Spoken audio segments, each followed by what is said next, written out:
这辆车一大早就跑了3家修理厂，都没人愿意帮大叔搞。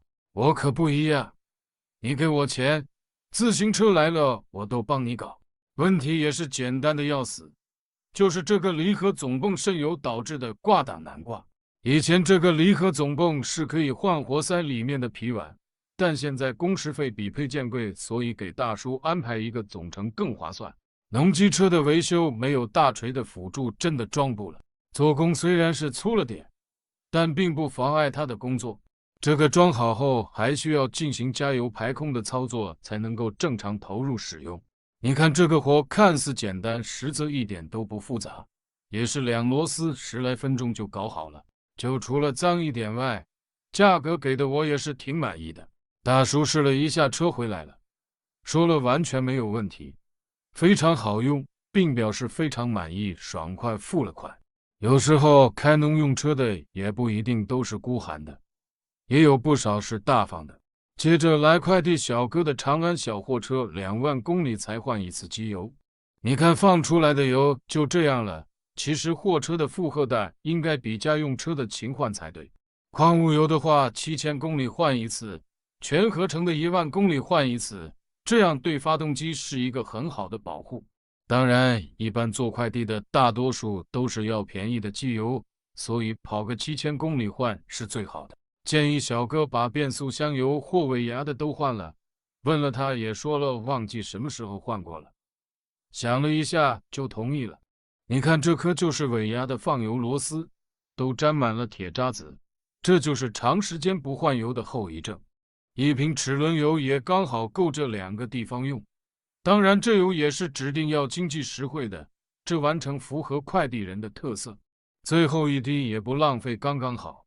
给大家看一下长时间不换油的后果，油都变质了。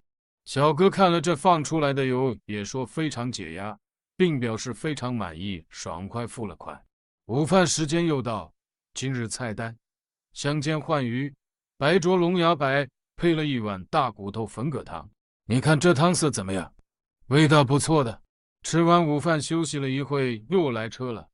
广汽安安是来问有没有电池换。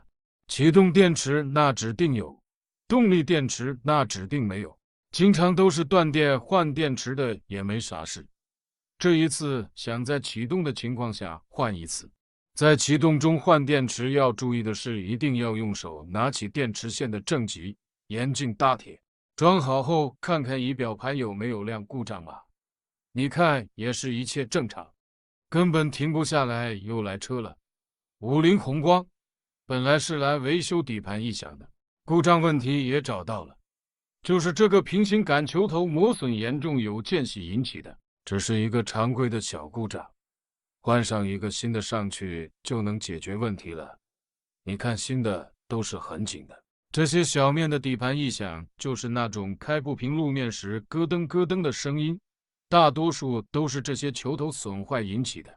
看来小哥是对这车有追求的，加油门的时候就连消声器发出来那种哧哧的声音也要搞好。声音的发源地检查出来了，你看就这个爆裂的地方发出来的，这个有点焊机的可以补一下，不过都里面生锈了，这样做也用不了多久，完全不符合汽修工的验收标准。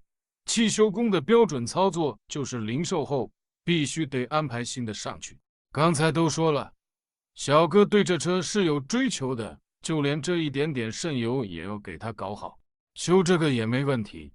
干活之前又把这个原厂灰给他清一下，毕竟这是开颅手术，这个项目要打的螺丝比较多，而且长度尺寸有好几种，拆的时候要分类，这个是不能装错了，要不然就会发生来的时候好好的。一看这表面金黄金黄的零件就知道，肯定是定期进行换油保养的。这个渗油的原因就是气门室盖胶条老化引起的，换胶条之前一定要将这平面的机油擦掉，还有新的胶条也要擦掉安装时沾上的油渍，这样做才会让新的胶条粘得更贴实。这一步做好了，你想返工都很难。这个活也是看似很复杂，实则一点也不简单。你看现在好了吧？